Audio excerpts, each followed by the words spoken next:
जय हिंद। नमस्कार बच्चों, आज हम रामधारी सिंह दिनकर जी का जीवन परिचय पढ़ेंगे। सबसे पहले हम इनका संक्षिप्त जीवन परिचय देखेंगे। इनका संक्षिप्त जीवन परिचय क्या है। संक्षिप्त जीवन परिचय पढ़ने के बाद ही हम इनका विस्तृत जीवन परिचय पढ़ेंगे। तो आइए देखते हैं इनका संक्षिप्त जीवन परिचय क्या है। रामधारी सिंह दिनकर का जन्म कब हुआ था? तो सन 1908 में इनका जन्म हुआ था। जन्म स्थान क्या है? बिहार के मुंगेर जिले के सिमरिया घाट नामक ग्राम में इनका जन्म स्थान है। पिताजी का नाम क्या है? तो पिता का नाम इनके श्री रवि सिंह इनके पिताजी का नाम है। माताजी का नाम क्या है? तो श्रीमती मनरूप देवी माताजी का नाम है इनके। शिक्षा क्या है इनकी? बीए ऑनर्स इनकी शिक्षा है। आजीविका इनकी क्या है देखेंगे। लेखन, हिंदी विभागाध्यक्ष, प्रधानाचार्य, ये इनकी आजीविका है। मृत्यु इनकी कब हुई थी? सन 1974 में इनकी मृत्यु हुई थी। अब देखेंगे इनकी लेखन विधा क्या है। इनका लेखन विधा क्या है? तो निबंध, संस्कृत ग्रंथ, आलोचना, काव्य ग्रंथ इनका लेखन विधा है। साहित्य में पहचान इनकी क्या है देखेंगे। समर्थ कवि एवं उत्कृष्ट गद्यकार, ये इनकी साहित्य में पहचान है। भाषा क्या है? संस्कृत निष्ठ, प्रांजल, प्रौढ़ तथा सुबोध इनकी भाषा है। अब देखेंगे शैली इनकी क्या है। शैली इनकी क्या है? तो भावात्मक, समीक्षात्मक, सूक्तिपरक तथा विवेचनात्मक इनकी शैली है। साहित्य में स्थान इनका क्या है? तो इन्हें हिंदी साहित्य जगत में राष्ट्र कवि की ख्याति प्राप्त थी। इन्हें राष्ट्र कवि की ख्याति प्राप्त है। इन्हें मतलब हिंदी साहित्य जगत में राष्ट्र कवि की ख्याति प्राप्त है, ख्याति प्राप्त थी। ये इनका साहित्य में स्थान है। हमने ये संक्षिप्त जीवन परिचय पढ़ा है इनका। अब इनका हम विस्तृत जीवन परिचय पढ़ेंगे। संक्षिप्त जीवन परिचय हमने पढ़ लिया। अब इनका हम विस्तृत जीवन परिचय देखेंगे क्या है। तो आइए पढ़ते हैं इनका हम विस्तृत जीवन परिचय देखेंगे। अब तो आइए पढ़ते हैं इनका विस्तृत जीवन परिचय। रामधारी सिंह दिनकर का जन्म सन 1908 में बिहार के मुंगेर जिले के सिमरिया घाट नामक ग्राम में एक साधारण किसान परिवार में हुआ था। इनके पिता का नाम श्री रवि सिंह तथा माता का नाम श्रीमती मनरूप देवी था। दिनकर ने मोकामा घाट से मैट्रिक एवं पटना विश्वविद्यालय से बीए ऑनर्स की शिक्षा पूर्ण की थी। ये इनका मतलब शिक्षा दीक्षा का परिचय था। अब देखेंगे आगे।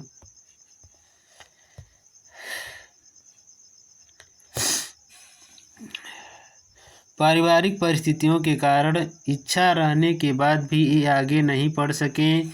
दिनकर जी ने बाल्यावस्था में ही अपनी साहित्य सृजन की प्रतिभा का परिचय दिया था।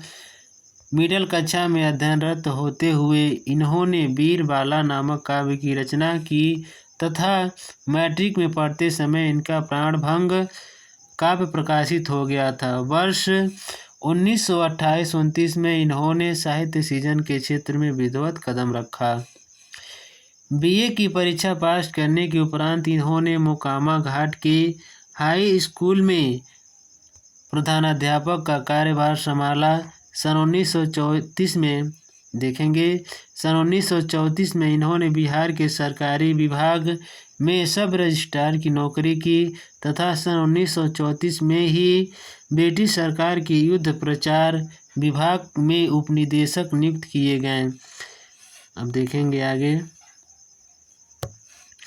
कुछ समय पश्चात सन 1950 में ये मुजफ्फरपुर कॉलेज में हिंदी विभाग के अध्यक्ष नियुक्त किए गए। सन 1952 में भारत के राष्ट्रपति ने इन्हें राज्यसभा का सदस्य मनोनीत किया, जहां ये सन 1962 तक रहे। कुछ समय तक ये भागलपुर विश्वविद्यालय के कुलपति भी रहे। ये कहाँ के कुलपति रहे? तो भागलपुर विश्वविद्यालय के कुलपति भी रहे। अब देखेंगे आगे। इसके पश्चात भारत सरकार के गृह विभाग में हिंदी सलाहकार के रूप में वे एक लंबे अरसे तक हिंदी के संवर्धक के लिए कार्यरत रहे। इन्होंने आकाशवाणी के निदेशक के रूप में भी कार्य किया। दिनकर जी की साहित्यिक प्रतिभा को सम्मान देने हेतु भारत के राष्ट्रपति ने सन 1959 में, मतलब 1959 में ही, सन 1959 में इनको पद्म भूषण की उपाधि से सम्मानित किया।